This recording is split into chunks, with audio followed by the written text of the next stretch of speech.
Namaskar. Welcome to the second session of the second Adhyaya of Sri Bhagavad Gita. We start with our gratitude towards the Lord, with whose grace everything is possible. We pray to this Guru Shishya Parampara through which this knowledge is preserved, transmitted for generations to reach us. I pay my respects to my Guruji, Pujya Guruma, with whose grace I am able to learn these scriptures and share this understanding with you. Om Sahana Vavatu Sahanau Bhunaktu Sahaviryam Karavavahai Tejasvinavadhitamastu ma vidvishavahai. Om Shanti Shanti Shanti. So to summarize the first session of the second Adhyaya, which is called the Sankhya Yoga, which is about the knowledge part of Gita ji. It starts with Sanjay, who describes Arjuna's condition, who is filled with a lot of tears in his eyes, Krupaya Vishtam, filled with compassion. And then Krishna starts telling Arjuna to stop his despair and prepare for war, and also uses some harsh words like Klaibhyam Masma Gamah Partha. And Arjuna continues to give excuses. Guruna Hatvani Mahanu Bhavan, they are very great, my Guru, my respected, how can I go to war? Finally, then he shows his confusion and then accepts to be a disciple of Krishna and says, Shadi Mam Tvam Prapannan, you govern me, you teach me, I'm at your mercy, I'm at your service, I'm surrendering to you. Arjun reiterates faith and dispassion, and then Sanjaya says that now after speaking about this, Arjuna becomes silent, Tushnim Babuvaha, and then Krishna Prahasinna Eva, as if he's smiling, he starts his life message. And from the 11th to the 20th Adhyaya, Shlokas, Bhagavan talked about the sacred teachings of Updesha of this indestructible, omnipresent Atman, and shows the clear distinction between the body, mind, sense complex, which is the Anatma, which is not the Atma, and shows this clear Viveka, the discrimination between the distinction between these two, what are the attributes, what are the, of Atma as well as Anatma. And this he gives from a standpoint of the absolute reality, the Atman. So that is what Bhagavan is continuing. So let's start with the 19th Shloka, where Bhagavan says that Atma does not have any kartrutva, or it does not have any action. It is not an object of action, does not have any karma. So Bhagavan says, Ya enam vetti hantaram, one who believes that Atma is the one who kills, and one who believes that Atma gets killed, both do not know that Atma neither kills nor is it killed. In a sense, it means that Atma does not have any doership. So we have a very strong belief as a karta bhav in us, which is very strong in all of us. And we also have a very strong belief that I am the one who does all the actions. So this karma is also, that bhava is also very strong in us. And from here we have to go to understanding that Atma, my real self, does not have any doership, does not have any kartrutva, neither does it have any sangha with the attachment with karma. This is the understanding that we have to reach. The next shloka, Bhagavan shows that Atma is not born, neither it dies. Na jayate mriyate va kadachita, it is never born. Na mriyate, it never dies, it is immortal. And it is neither created in the past, nor it is going to come into existence in the future. It is always there, it is eternal. Aja Nitya Shashvata Purana, it is unborn, eternal. Shashvata means same as it was, and Purana means ancient but means ever fresh. Nahanyate Hanyamane Sharir. Even when the body is killed, the Atma never kills, and that's why Bhagavan is telling Arjuna that you don't need to have this shoka moha, seeing your relatives in the opponent party where you have to go to war. You have to go and do your war. The next shloka, Bhagavan says, Veda vinashinam nityam ya enam ajamavyayam katham sah purusha partha kam ghatayati hantikam. Again, Bhagavan is talking from the standpoint of the absolute reality, the Atman. Says Atma is neither the subject karta, nor it is an object of action. It is neither karma. Bhagavan says one who knows that this Atma is indestructible, vinasham, cannot be destroyed. It is nityam, it is eternal, and it is ajam, it is unborn, and it is avyayam. There is no change in this Atma Tattva, it is a changeless. Then, O Arjuna, how does that person kill or get someone killed. It does not have kartrutva, neither it has a karyatrutva, means it does not kill, neither it gets others to kill that. So it does not have any such attributes in the Atma. And this strong doership, kartrutva, that I am the doer, is so strong in us. And this is my very strong belief. And Vedanta tells us that the reality is very different. And my belief can be very different from the realities. Gives a simple example of a rising sun.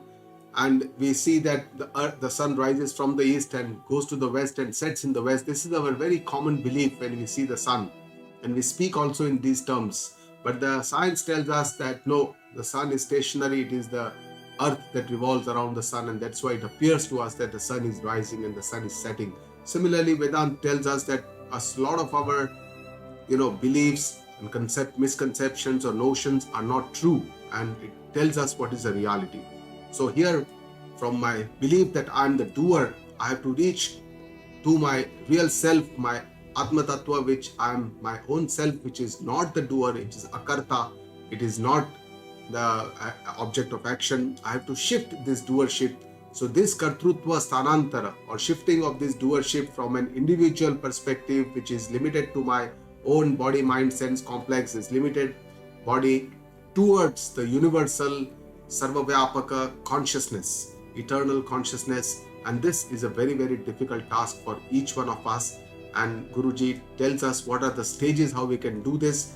That with my belief, which is very strong, that I am the doer, I can do anything. This is the pride, ahankara, ego that I have. How can I dissolve this? Because on a spiritual path, this dissolution is of very, very high importance, very important for us. So initially, our Shastras, scriptures tell us to purify this kartrutva, shuddhikarana, and this is by doing our karma, our actions from a standpoint of dharma, what is right, what should be done, from a standpoint of kartavya, what is my duty, what is nishchita by the scriptures to me, niyatam, niyata karma, the nishchit karma or abhit karma, which is called in our Shastras. And then finally, gradually we have to uplift ourselves by doing satkarma from raja gun and tamasa gun. We have to go more towards sattvic guna, sattvic karma, satkarma. And with this, which is also called karma yoga, we have to accept the presence of Ishvara, who is the karma phala data, karma adhyaksha.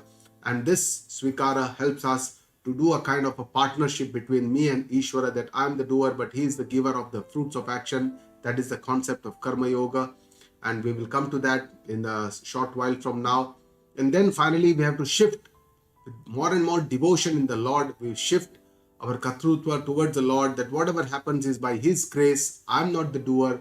Bhagavan is the doer. He has given me this duty. He is giving me the results. I'm just a nimitta. I'm just an instrument in the hands of a Lord, just like a puppet in the hands of a puppeteer. And then finally, with the more devotion and complete devotion, we surrender all our actions to the Lord as a prayer at the feet of the Lord.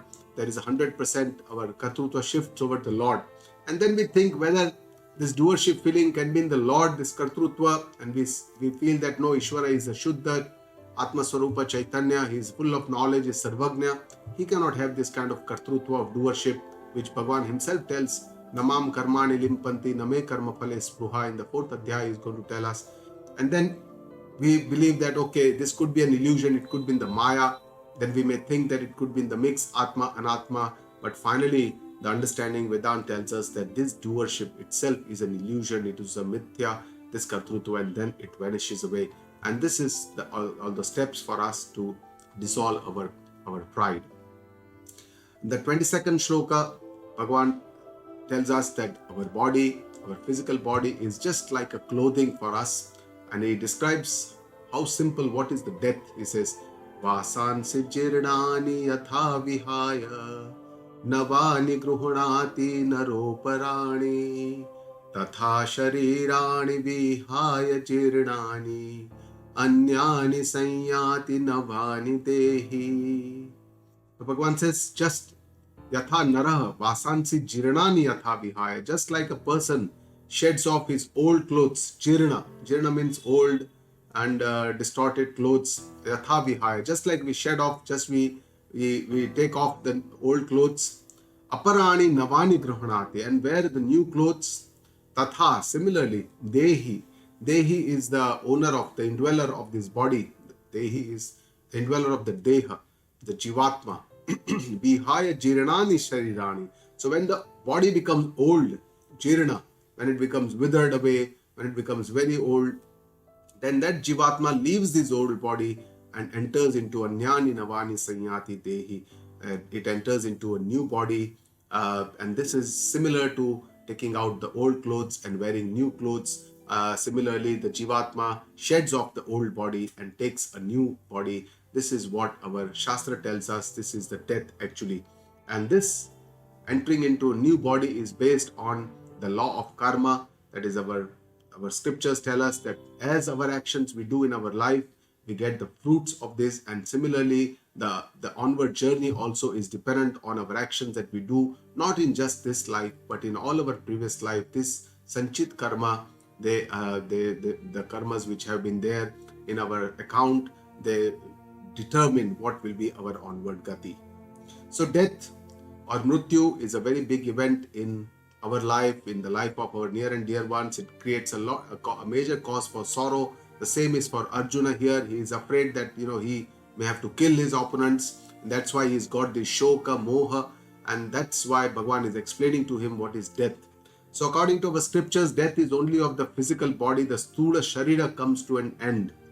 But our inner body, our inner being, which is also called the Sukshma Sharira, with the Indriya, Mana, Buddhi, Ahankara, Antakarana, all this, they go on an onward journey. That is what our scriptures tell us. They go to the new body, they take a new form or a new body. And this is our Vedic lineage, the Vedic Parampara, which believes in rebirth, Punarjanma, that we keep on taking, and based on our karma, we have to take this next Janma, which is called the theory or the law of karma. And this Janma or the next birth could be in any of the 84 lakh species. It could be depending on our karma. And our Shastras tell us that the human life is a very rare karma. It comes once in in so many different species. And it's a very great opportunity for us, because this is where we can create new karma and improve our life, not just this life, but even the next or the future life. And Ishvara, Bhagwan, is the creator of this system, is also called the Karmadhyaksha, because it takes note of all the karmas that the Jiva is doing. And karmas doesn't just mean physical actions in our scriptures, but it also means the bhava, in the mind, what is going on, what are the intentions behind this karma, how we speak, vachika karma, manasik karma, sharirik karma. All these are karma in our philosophy. So fear of our own death and the fear of our death of our near and dear ones, our family members, are the biggest cause for concern, anxiety, stress in us, attachment, sorrow, sadness, despair. And all this can only be relieved by Bhagavan is showing us the permanent solution of resolution from an absolute perspective of an Atma Tattva, that Atma is indestructible. He says it cannot be destroyed. Nainam chindanti shastrani, nainam dahati pavakaha, na chainam kledayantyapo, na shoshayati marutaha. Bhagavan says, enam shastrani na chindanti. This Atma cannot be destroyed by weapons, even if you kill all your Bhishma, Drona, but this Atma Tattva is immortal. It cannot be destroyed. The real self cannot be destroyed. It's only the body that gets destroyed. Bhagavan says, even when the body gets destroyed and we use the fire to burn our bodies, but then even then the Atma does not get destroyed. Fire cannot burn this Atma, neither water can soak it, and nor the wind can dry this Atma Tattva. Bhagavan says this is indestructible, and because we have to understand that Atma is actually the source of all the consciousness. It is Swayam Prakasha. It illuminates everything in this world. It is the Chaitanya behind all these Jada Padartha that we see. There is only one Satta according to our Vedanta, and this is the Atma Satta. On a limited perspective, we understand this is the Atma for us, but on a universal perspective, the same Chaitanya is called Brahma in Vedanta. And this is not an object which can be burned, which can be destroyed, which can be changed, which can be seen. It is not that. And that's why we have to understand this Atma Tattva properly, and Bhagavan is doing that for us, is giving us a very clear distinction. In the next shloka, Bhagavan says, Achegyoyam adayoyam aklekyo shoshya evacha Nitya Sarvagata Sthanuhu Achaloyam Sanatanaha. So Bhagavan says Atma Tattva is self-evident, it is pure consciousness, it is achegya, cannot be destroyed, adhyaya, it cannot be burned, aklegya, it cannot be soaked, ashosya, it cannot be dried. He's again repeating what he has done previously, only because of being very compassionate for us, because we don't understand very easily this Atma Tattva for all of us. It's very difficult to understand this, and that's why Bhagavan is repeated. It is not called a Punarati Dosha. It is the grace of the Lord that is repeating this. And it is Nitya, it is eternal. It is Sarvagata, it is all-pervading. It is Sthanu, it is stable. It is Achala, it is immovable, does not change. And it is Sanatana, it is always the same. It is without any change. It is eternal. This is what is the Atma Tattva. The next shloka, Bhagavan again tells us, Avyaktoyam achintyoyam avikaryoyam muchyate tasmad devam viditvainam nanushochitum arhasi. So Bhagavan here is telling us that Atma is very, very sukshma. It is very subtle. It cannot be seen. It cannot be visualized. It cannot be thought about. It has no attributes. It has no limbs. It has no structure. And still it is avyakta. It is unmanifest. It cannot be seen. It cannot be perceived by all these senses. We have 5 indriyas, the jnanendriyas, through which we perceive all the objects of the outside world. The chakshurendriya, which takes the roop, we get the knowledge. The shotrendriya, which hears and listens. The rasanendriya, the taste. The ghanendriya, the smell. Tvagendriya, the touch. All these 5 senses cannot perceive the Atma, because Atma cannot be seen, cannot be listened to, it doesn't have a sound, doesn't have a smell, cannot be touched, it is not an object. And that's why Atma Tattva is beyond this, it is unmanifest, it is beyond the senses. I am achintya. Bhagavan says this is even beyond the mind. Mind, the nature of having a lot of thoughts, thinking ability, all this. But Atma Tattva is beyond the thoughts, because it is through the Atma that we can think. The mind works. All this illumination occurs through the Atma. So through the mind, how can we actually attain, understand or achieve Atma Tattva? That is something which is perceived, which is beyond the mind. It cannot be thought of. Avikarya, there is no vikara, there is no change. The body has shada vikara, it undergoes 6 changes as we are conceived, then we are born, then we undergo childhood, pubertal changes, old age, and then degeneration and death, and then finally the new birth. So all these changes are there in the body, in the anatma, but Atma is completely avikarya, it is changeless, it does not undergo any change. And tasmat enam evam viditva, just as if we know the Atma Tattva like this, that it is not manifest, it cannot be seen, it is unthinkable, it is beyond mind, beyond words, it is changeless, it is eternal, then na anushochitum arhasi, there is no reason for you, there is no, there is no way you should grieve if you understand this Atma Tattva like this, that Atma is eternal, the Anatma is the one that comes to an end. And now Bhagavan starts his teachings based on not on the absolute reality, but based on the reality of our own belief. Our belief as humans, Arjuna's belief, but which is not the absolute reality. So from that standpoint, Bhagavan is now starting to give his Updesha. He says, Atha chainam nitya jatam nityam va manyase mrutam tathapi tvam mahabaho naivam shochitum arhasi. So Bhagavan is saying athacha. Athacha means he's changing. However, even if you enam atmanam nityam manyase jatam, even if you manyase, believe, manyata, if it is your manyata that Atma nityam jatam means it is always born, Atma is always born. This is not the reality, but Bhagavan is saying from our understanding, because we always believe that Atma is born, Atma is dying. That's what we see as a person. We identify this with the Atma and understand that this person, this self is born, this person dies. This is how we believe, our normal understanding. Vanityam manyase mrutam, and believe that it always dies. Bhagavan says, Tathapi he mahabaho, even then, oh great warrior, Bhagavan says, Natvam shochitum arhasi, there is no reason for you to grieve. Even if you believe that Atma is born, even if you believe that Atma comes to an end, it dies, because this is a this is the material reality, then there is no reason for you to grieve, because that is a certainty which is beyond your control. You can't do anything about it. One day what is born has to die. So there is no reason for you to grieve. So from the standpoint of Bhagwan, this one lifetime, 70, 80 years, whatever person has on an average, is a very, very insignificant lifetime. It is like a flicker. Guruji tells us that life is like a flicker. And that's why from this standpoint, say for example, gives an example in comparison to a star that we see in the sky, and an average star would be about 100 light years ahead. Which means the light that we are seeing from the star has traveled almost 100 years to reach us. And that is what is the, if in comparison to, we see the lifetime of an individual person, it is like a very insignificant. The next verse, Bhagavan tells Arjuna to accept the reality of this material world. He says, Jatasya hi dhruvo mrityu, dhruvam janma mrutasya cha, tasmada pariharyethe, natvam shochitum arhasi. Bhagavan says, one who is born, Jatasya hi dhruvam mrityu, is destined to die. There is no way you can avoid death. Death is the only certainty that we have once we are born. Bhagavan says, Mrutasya cha janma dhruvam, one who dies is sure to be reborn. That is what our scriptures tell us, that there is always a rebirth.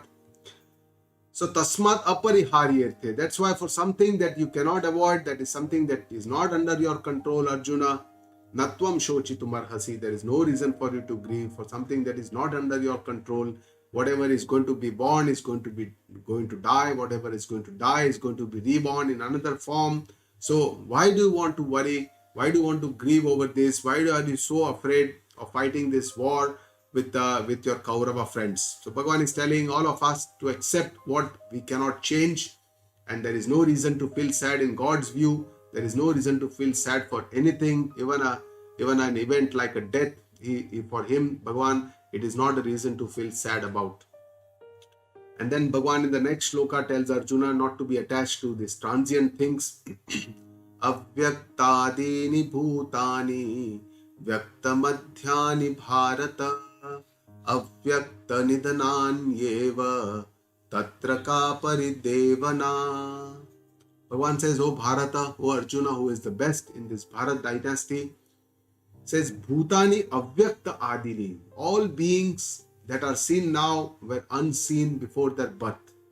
Adi, they were avyakta. They were unseen, they were unmanifest before their birth. Only vyakta madhyani, in between, during their life only, they are seen, they are manifest. Avyakta nidhanani eva. Even after death, they cannot be seen. They are, after nidhana is death. Avyakta, they become unseen, they become unmanifest. Tatra ka paridevana. Then why do you feel sad about this? Why do you have to feel sad about things which are very, very transient, which come and go? It is all transient. It was not there before. It is now only seen for a flicker, and then it will go away for this kind of a event. Why do you have to feel sad for this? Bhagavan is telling Arjuna from his own belief, from his own understanding, from the material reality, not from the absolute standpoint of the Atma Tattva. But he says, Avyakta in our Shastras, Avyakta or unmanifest, there are three things which are said as Avyakta. One is the nature or the Prakruti.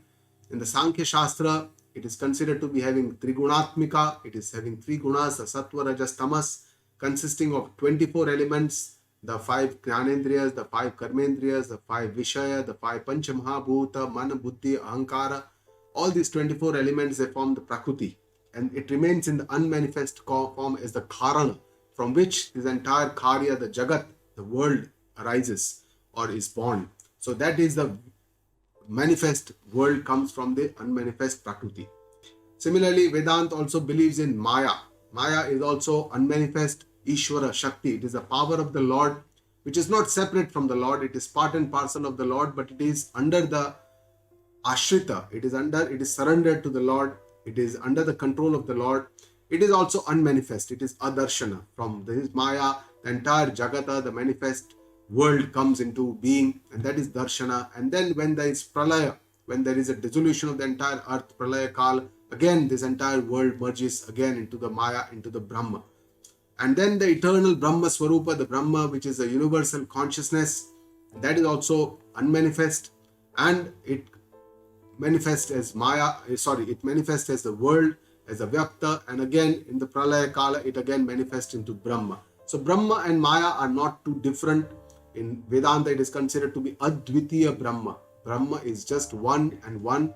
There is no duality, there is no second. Maya is also part and parcel of the Lord.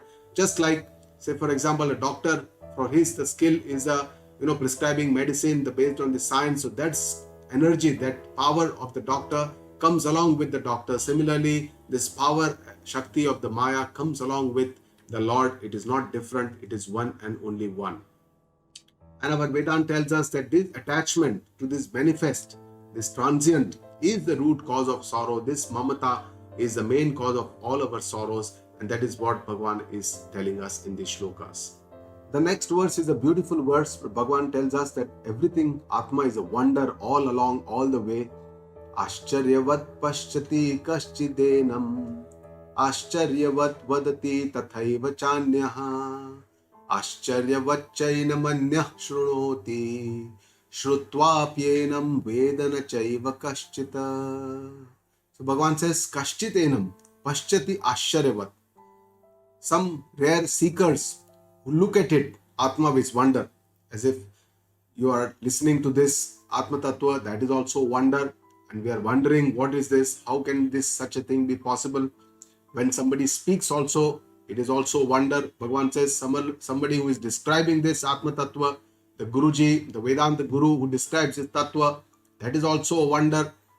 And how can such a Tattva be possible? How can such a Adhisthana, how can this essence of the reality be possible?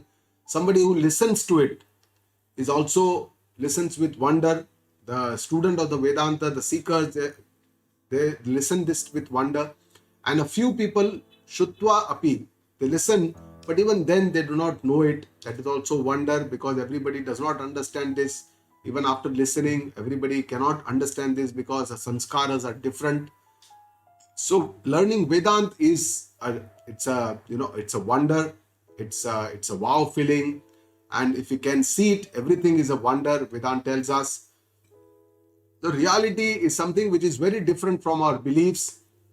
When we understand the reality, we say, wow, what a feeling. When we understand this, it's a very different feeling. It's a wondrous feeling, wonderful feeling. And what all the things are wondrous in Vedanta tells us what is my belief. My belief is that this world that I see is a reality. It is the truth. And that's why we act accordingly. We get upset, we hurt people, we do a lot of things thinking that this is alone the reality. We never think of what could be beyond this as a reality. The Vedanta tells us that what you are seeing is very transient. It is like an illusion. It is like a perception.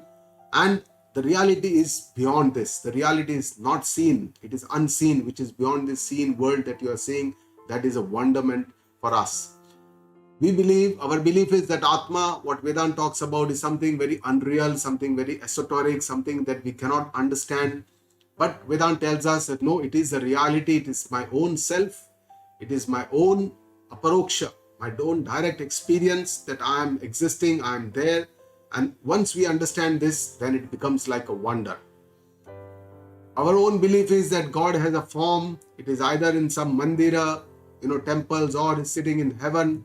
But Vedanta tells us that God is sarvatra, it is all pervading, sarvam khaluvidam brahma, it is everywhere. Everything is pervaded by the Lord. When we understand this, it looks like it is a wonder. Understanding that by my temporary means of my body, mind, my very transient things, all the sadhana that I have, buddhi, my intellect, which is also very temporary, which is limited, how can I attain this permanent Atma Tattva? How can I understand this Atma Tattva? How can I do my sadhana? How can I attain this? That is also a wonder. My belief is that I am a limited body, mind, soul, this 5.5 feet body. But when Vedanta tells me, no, you are Atma Tattva, you are unlimited, you are omnipresent, that itself is a wonder. And that which was very far, which was unreachable, unimaginable, unthinkable, could not ever be imagined. And when we understand that, no, this is my own self, which is not far away from me, it is me, myself, is my own self, it's a wonder. When I believe that I'm the doer, I'm the enjoyer of whatever I'm doing, I'm the karta, I'm the karma, I'm the bhokta, But Vedanta tells us that no, you are the akarta. You are not the karta, karma. All this happens in your body. You are, your own self is a karta by Swarupa, is unattached to everything, and you are not the enjoyer, but you are just the knower. Then it is a wondrous feeling. And seeing this one undivided essence or tattva in all the divisions of this world, all the differentiations, all the bheda buddhi behind this, if you see this abheda tattva, that one essence which is the adhisthana, which is the, which is the root cause of everything, that itself is like wonderment. So Vedanta is a wonderment. What it preaches, what it teaches us, Bhagavan says Ascharyavat, everything is Ascharyavat, and that is how we will feel as we learn this Vedanta from a learned Guru. Next verse, Dehi Nityam Avadhyoyam Dehe Sarvasya Bharata Tasmat Sarvani Bhutani Natvam Shochitum Arhasi.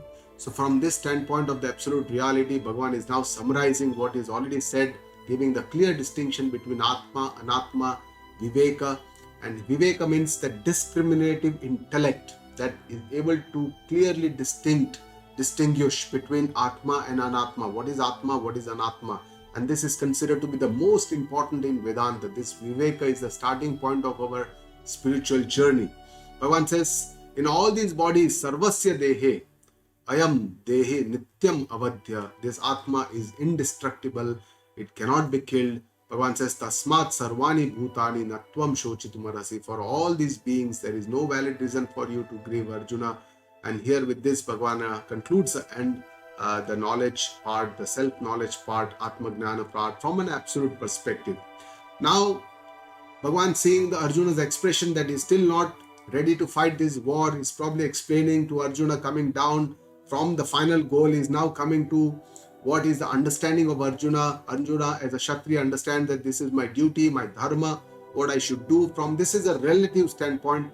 This is not an absolute standpoint from the Atma Tattva, but it's a relative standpoint from Arjuna's understanding, Arjuna's belief. Bhagavan says, Swadharmam api chaveksha. Swadharmam api chaveksha. Navikampitum arhasi. Dharmyadhi yudhyat shreyontaha. Kshatriyasya na vidyate.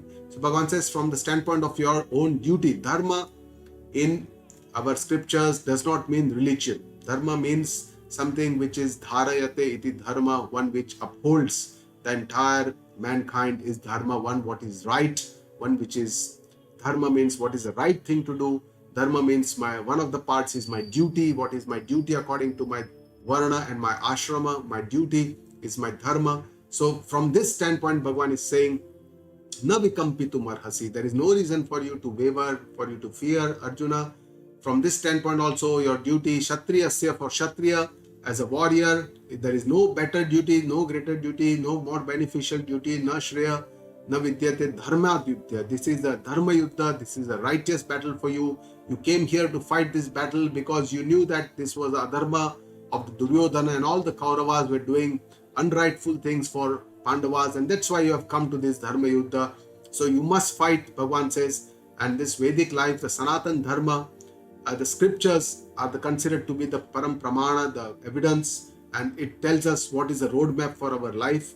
This roadmap helps us individually to grow and also benefits the society at large. It is not a very kind of a selfish way of looking, but it's a very, very large-hearted, generous way of looking at the existence.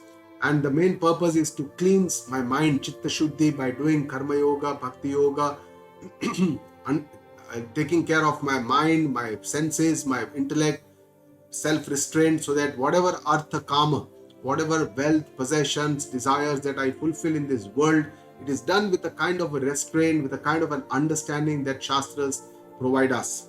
And then the next step is to inquire into the reality behind this existence. Know what is that one essence. You may call it God, you may call it Paramatma, you may call it Tattva, you may call it Sat Tattva, you may call it Tat.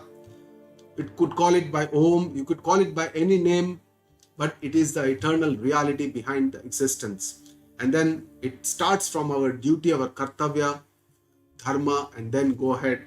Ultimately, our Shastras tell us that this is the only chance, this human life is the only chance for us to improve our karma so that we can get a better birth, or we can end all this cycle of birth and death.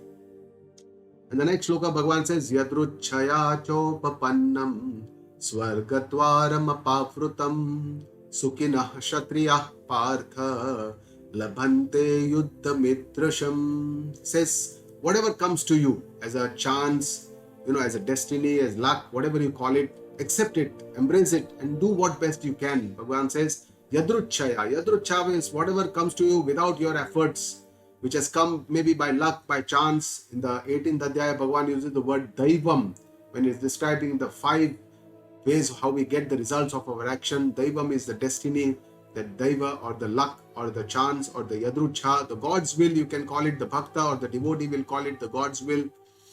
Apavrutam Swargadwaram, and which is going to open the gates of heaven, because this is a Dharma Yuddha. When you do a Dharma Yuddha, you will not get any pap, you will only get punya.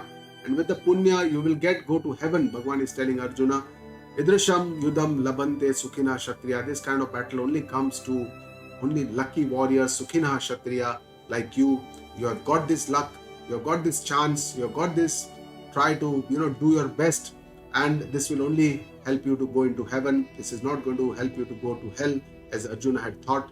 But then Bhagavan gives some kind of a stern warning to Arjuna. He says, Atha chetvamimam dharmyam sangramam na karishyasi tatah swadharmam kirtim cha hitva papam avapsyasi. Bhagavan says, but now, atha cheta tvam, I'm telling you, if you don't engage in this dharma yuddha, sangrama, dharmyam sangramam, this dharma yuddha, this righteous battle, one where you have to prove what is right.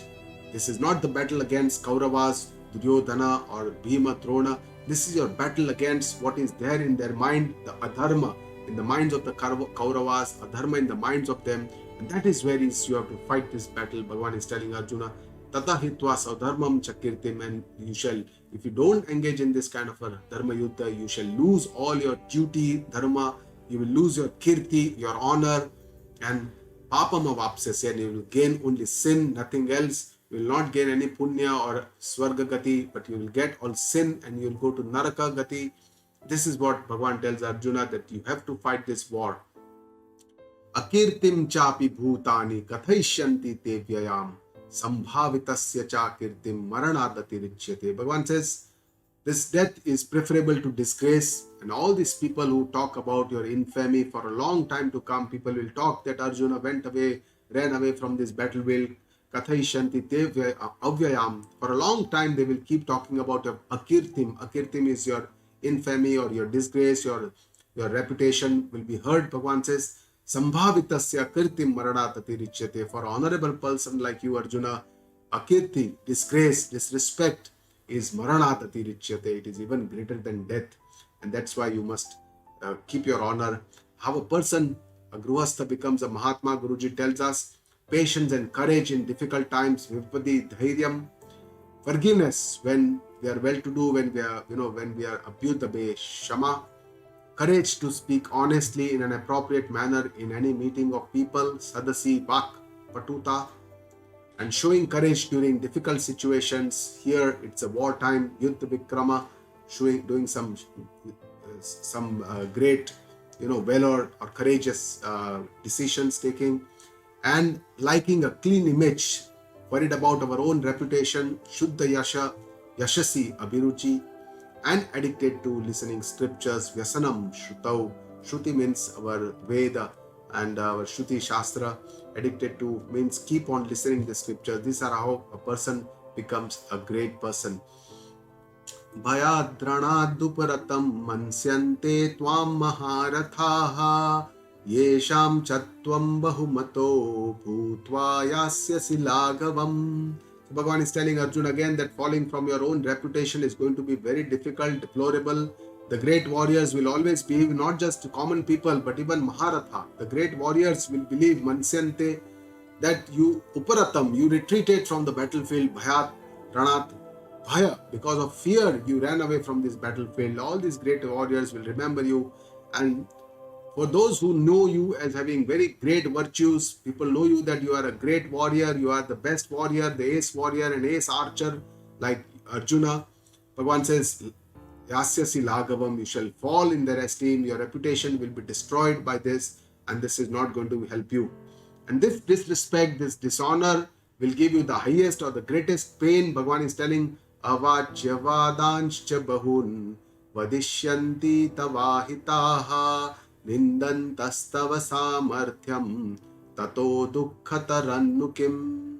Bhagavan says, tava ahitaha, your enemies who think ill of you, they are going to say many avachyavadan, unpalatable words. They will keep on speaking this vadishyanti bahun, a lot of words they will keep on saying.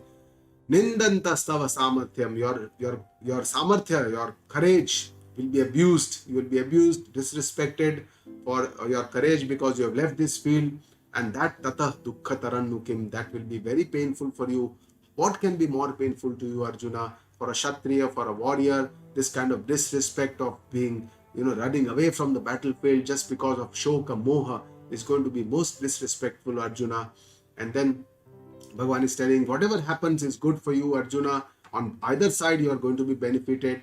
Hato va prapsasi swargam jitva va bhokshase mahim tasmad uttishta kaunteya yudhaya kruta nishchaya. He says, even if you die, hata va prapsasi swargam, you shall go to heaven because you are fighting a dharma yuddha. It is not going to give you sin.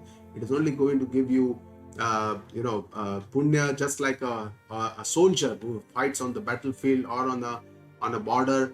They, for their own duty, when they kill the enemies, they don't get any papa. They have a punya because they're doing their duty accordingly. Jitva va bhokshase mahim. If you win, then you are going to enjoy this kingdom on this earth. This Hastinapur is the kingdom of Arjuna, the Kauravas and the Pandavas. You are going to enjoy this. Not only that, other kingdoms.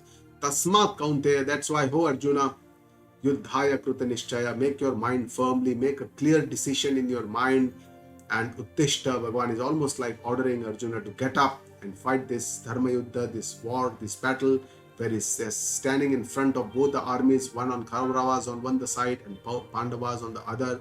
Bhagavan is giving these sermons to Arjuna and he's telling him giving him different reasons why he should understand and fight this war. He has got dejected seeing his opponents.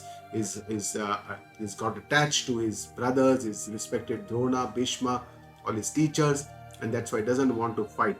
And when Lord Krishna, who tells Arjuna many times in Gita ji that Uttishta Yudhaya Kruta Nishchaya, fight this war, get up. Lord Krishna is misunderstood in Gita ji, saying that he's inciting violence or he's inciting war or battle, and that is not the main purpose. War here is a duty of Arjuna. He is telling us to do our duty, whatever is our dharma, whatever is our duty, that is the meaning of inspiring. Arjuna actually came to fight this war, and he asked Krishna to take his chariot to the center of the battlefield, and then after seeing his own relatives, he became attached. He got into sorrow, into despair, into sadness, and that is what Bhagavan wants to take away, that moha, which is what is the cause of his sorrow, which is rooted in this ajnana, this ignorance of his own self. Bhagavan wants to take care of that. He wants to destroy this ignorance, and that's why he's giving this uddesha of the Atmajnana, this knowledge of his own self, our own self, and that's why that is the main purpose of Shri Krishna. The purpose is not to incite violence, not to incite war. Our dharma, our Vedic philosophy believes clearly in non-violence, ahimsa, paramo dharma, it says. So there is no way that Krishna can incite anyone in violence. In the next shloka, Bhagavan changes the tone and the vision of his. He says, he asks Arjuna to be equipoised in all the situations. He says, Sukha dukkhe same krutva labha labhau jaya jayau tato yudhaya yujjasva naivam papam avapsyasi. Bhagavan says, Sukha dukkhe same krutva. Have equanimity, be the same in pleasure and pain. Don't get too happy in pleasure, don't get too sad in pain. Remain equanimous, remain samatva, have samatva in your life. Bhagavan says, Labha labhau jaya jayau sameh krutva. In profit and loss, whenever we have profit, we have a tendency to become very happy. When in loss, we become very sad. Similarly, in success, we become very happy. In failure, we become sad. And this is our own, human general tendencies, Bhagavan is saying, be equanimous, be calm, be composed, be same, be matured. And how you take all these dvandvas are all these dualities of life. Life is full of these kind of dualities. Bhagavan tells Arjuna, Tata Yudhaya Yujya. So you fight this battle with this kind of a right attitude, this attitude of equanimity, equipoised. Whatever happens, even if you win or you don't win, you are the same. And this kind of whether you fight this battle, and then you won't get any sin. Na evam papam avapsyasi, because this is your duty, this is your dharma. It will not give you any sin. Even if you win or you lose, you will not get any sin. Bhagavan is telling Arjuna, and he's sowing the seeds of karma yoga here. So far he has talked about the knowledge, Sankhya, but now this samatva is the attitude, that is the understanding of karma yoga, and he's starting this sowing the seeds of karma yoga. What is the right attitude towards our actions? That is karma yoga, and Bhagavan is now starting to describe that part. So we are all engrossed in actions in all our life, right from our childhood. We keep on doing something or the other, right from the moment we wake up in the morning till we go to asleep in the night. We continuously do physical actions, mental actions, keep thinking about it, we keep speaking about it. So all these actions are continuing. And Bhagavan, it gives us the message of karma yoga in Gita ji, how we can change our karma to karma yoga. Essentially means that we don't have to change our actions, but we have to do our actions with a particular attitude. And this attitude is karma yoga. So the actions are not to be changed, but the attitude towards the action needs to be changed. And what is that attitude? Bhagavan is going to tell us in showing shlokas in this Adhyaya, as well as in more detailed description in the third Adhyaya. The first step is that from inaction, from laziness, we have to get into the mode of action. So that is the first step. We should not be lazy. Akarma is something that our Shastras never tell us. Shastras never tell us to renounce karma, karma tyaga. Shastra never permits, it never orders us. It only permits for a suitable or for an eligible person to give up karmas. Karma sannyasa is only permitted for eligible person, but it is never given as an order. So action or karma is something that is always praised, always told to us by our scriptures, that is the best way for us to progress on this path and connect to the divine. And then the first step, our Shastras tell us, is to do our actions based on dharma, based on values, a set of values which have been described in Gita ji and in our Shastras. Do it as our duty, as our kartavya, as we need to do it. Nishchit karma, niyata karma, all our karmas, I must do it as my duty. And then gradually from these sakama karma, sakam means karmas which are done by some desires to achieve something. From there, gradually our Shastras tell us to go more towards selfless actions, which are also called Nishkama Karma. And this is one of the most important bases of Karma Yoga, where we do karma for not just for our benefit, but for the benefit of the society at large, for the benefit for people around us. And that is what is the Nishkama Karma, and that is one of the attitudes of Karma Yoga. Next comes when we surrender our karmas to the feet of the Lord, Ishwararpana Bhava, do it as our prayers, essentially as our bhakti or as a devotion to the Lord. And then whatever fruits or the actions that we get or we receive, the results of the actions, we accept it with an equanimity. And that is the samatva buddhi. That is also one of the pillars of karma yoga. And this helps in cleansing our antakarana, our shuddhi, our inner mind. And this shuddhi is very, very important, because the main purpose of doing karma yoga is our own shuddhi. And this shuddhi, this understanding of our prasada buddhi, acceptance of whatever we get, fruits of our actions, that is the prasada buddhi, is also one of the pillars of karma yoga. And this helps us to soften all of our strong likes and dislikes that we have in our life. This raga, dvesha are the main cause of our problems. Bhagavan is going to describe this in the end of the second Adhyaya, raga, dvesha, how we can dissolve this. Shithilikaran of this raga, dvesha is only how we can do our actions based on our dharma, on our kartavya karma, based on karma yoga. Then only we will not be attached to our strong likes and dislikes. And then this will create a lot of cleansing, antakarana shuddhi, and that will make us eligible to go on this Atma Gnana.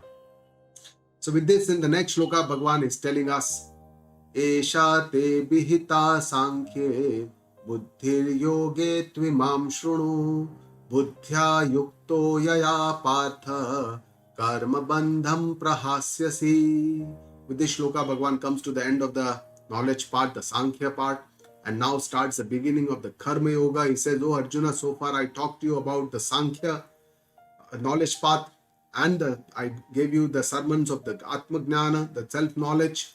Bhagavan says, now you listen to me, the path of Buddhi Yoga. Buddhi Yoga is the Karma Yoga, where we can do our actions with an intellect, with some kind of an attitude, with a kind of understanding that Bhagavan is going to show us in this Karma Yoga. So this is also called Buddhi Yoga. And Bhagavan says, if you do your actions with this Buddha Yukta, with your intellect, with your understanding, this Buddhi Yoga, Karma Yoga, with this attitude, karma bandham prahasyasi, you will be liberated from the bondage of the karma. So karma or actions have an inherent nature that it causes bondage. The more we do, the more we like to do. That is a kind of a bondage that the actions create.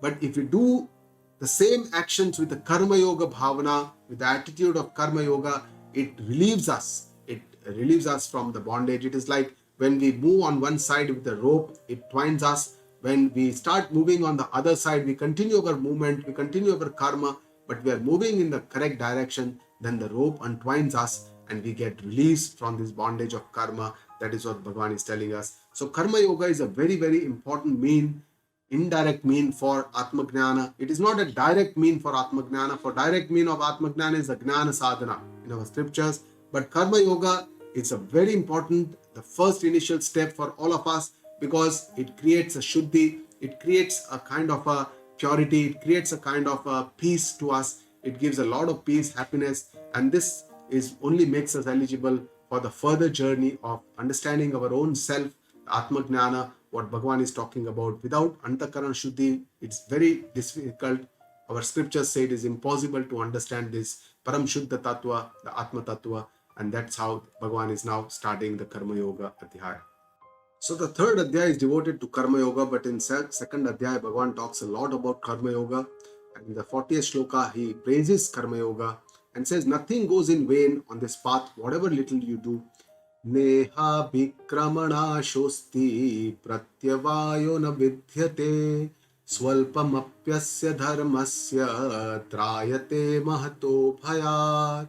Bhagavan says, on this Karma Yoga path, whatever small steps you take, whatever good things you do, with a good attitude, with a selflessness, everything will be there. In our Shastras, it tells us that there are two types of fruits of our actions. One is the drashta phala, which can be seen, something that we enjoy, we have bhoga, all the wealth, the possessions, the good things, the good family, all these are the drashta phala. But there is another phala of our action which is called adrashta phala, which is not seen, that remains with us as punya, it remains with us as a karma, and this does not go in waste. Even if Bhagavan says pratyavaya apina vidyate, there is no opposite result. Whatever you do, you are going to get a proper result. If you do good thing, you will get a good result. If you don't do a good thing, you will get a not so good result. So results are according to our actions. There is no pratyavaya, there is no defect in this system. It is a foolproof system. Bhagavan says swalpam api dharmasya, whatever little actions you do according to dharma, according to a duty, according to karma yoga, according to this attitude, Bhagavan says trayato mahate bhayat, this will liberate you from the great fear. And only with this karma yoga, with this nishkamta, we can liberate ourselves from this fear, because karma yoga will lead to the shuddhi, we'll understand our own swarupa, and it will lead us to complete nirbhayata, fearlessness, by understanding that our atma swarupa, our own self, is completely, does not get destroyed, it does not get affected, it is a changeless. It is only this body that keeps on changing, and it comes to an end. So with this understanding, we become completely fearless by understanding our own self. So what a seeker needs to do, having understood all this, seeker like us, what we need to do, we have to first get ready. And getting ready for this journey means creating purity of our inner mind. And for this, the most important and the only important sadhana is Karma Yoga. And this is very, very important. And of course, after this happens, the final step is to do this Gnana Sadhana, means Shravana, Manana and Nididhyasana. Listening, Shravana means listening to the Vedanta Vakya from Guruji. Manana means applying logic. To do manana means to, to take care or to relieve all the sanshayas, the doubts have to be cleared. And then nididhyasana is the kind of Vedantic meditation through which all the viparyaya, all the opposite samskaras have to be dissolved.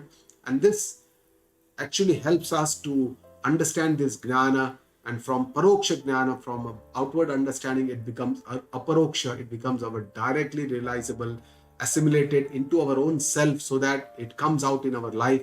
Our life becomes beautiful and grows with this knowledge. So the goal, according to our Shastra, is moksha. That is the goal. And this moksha is liberation from all our limitations, to this, all these finite things like body, mind, intellect, buddhi, ahankara, all these limitations, our own karta, karma, swarupa, all these limitations. And this is only possible by Atma Gnana.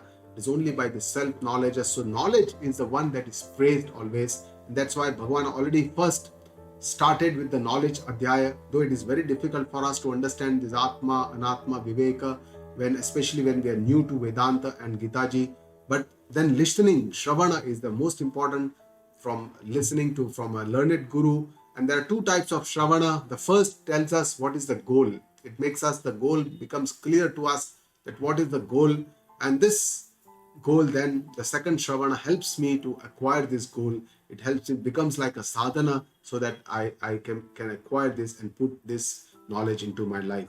So coming to the end of this session, let us summarize this second session. The initial, from the 21st to 25th shloka, Bhagavan talked about the Updesha, from the absolute perspective, talking about the indestructible, all-pervading, omnipresent Atma Tattva. From an absolute reality standpoint, Bhagavan has described. From the 26th to the 30th shloka, he described from our own beliefs, how we believe that Atma is born, it dies, all these our own worldly angle. He says it is irrelevant, Arjuna, for you to become sad, to have grief. And then next 7-8 shlokas, it talks about the dharma updesh, from a worldly perspective, from our duty, what is my duty, what I should do. According to that, Bhagavan shows that what is my kartavya, I should do it according to my dharma. And then finally he sows the seeds of karma yoga, and starts the karma yoga. Adhyaya talks about Nishkama Karma, the selfless actions, how it can make us fearless. And the next session is going to be devoted more to the detailed understanding of karma yoga, the 4 pillars of karma yoga, the most famous shloka of Bhagavad Gita, karmanyeva adhikaraste ma phaleshu kadachana ma karma phala hetu bhuhu mate sangostva karmani. This is going to come in the next session. So be on a lookout to understand what are the attitudes of karma yoga. And then the third Adhyay will be devoted completely towards understanding of karma yoga. Guru Brahma, Guru Vishnu, Guru Devo Maheshwara, Gurur Sakshat Parah Brahma, Tasmai Shri Guruve Namaha. Om Purnamada Purnamidam Purnat Purnamudachyate Purnasya Purnamadaya Purnameva Vashishyate. Om Shanti Shanti Shanti.